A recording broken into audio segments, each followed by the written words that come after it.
I'm Casey, and this is your daily dose of hope.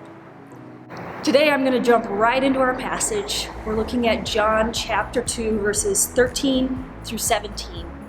And this story comes right at the beginning of Jesus' public ministry. It says the Passover of the Jews was at hand, and Jesus went up to Jerusalem. In the temple, he found those who were selling oxen and sheep and pigeons, and the money changers sitting there. And making a whip of cords, he drove them all out of the temple with the sheep and oxen. And he poured out the coins of the money changers and overturned their tables. And he told those who sold the pigeons, "Take these things away. Do not make my Father's house a house of trade." His disciples remembered that it was written, "Zeal for your house will consume me." This is a familiar story to many of us, but it shows how passionate Jesus was about the temple. As it said, "Zeal for your house will consume me." Now the temple was the place designated as the place for people to worship God. And when the money changers and the merchants came and set up shop in the courts, they were providing a service to people to get animals for the sacrifices and money for their offerings.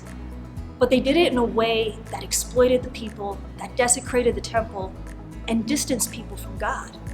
They were in what was called the Gentiles' court, and this court was the closest that non-Jews could come to the temple. This was the place for Gentiles to pray and worship God. So when Jesus saw this, he became righteously angry and drove them out of the temple.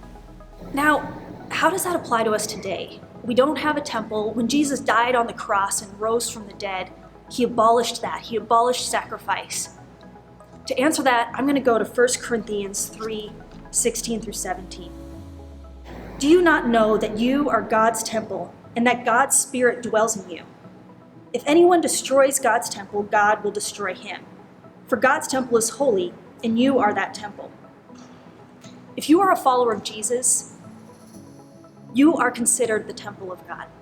And when we sin, we're doing the same thing as the merchants and the money changers, desecrating the temple and creating distance between us and God. So how do we respond to that? Let's look at what Jesus did. He saw what was going on. He made a whip out of cords. He drove out the livestock and the people.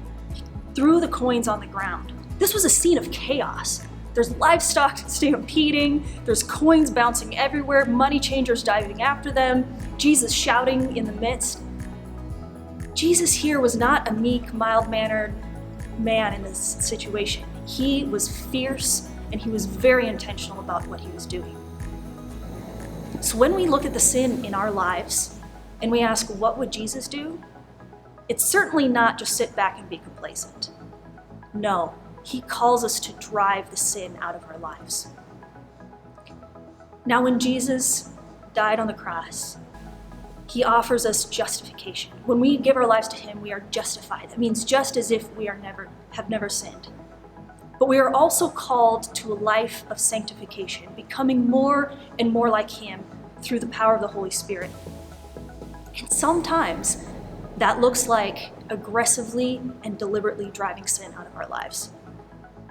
So today I want to encourage you, take a couple minutes, ask God, where is there sin in my life that I need to drive out?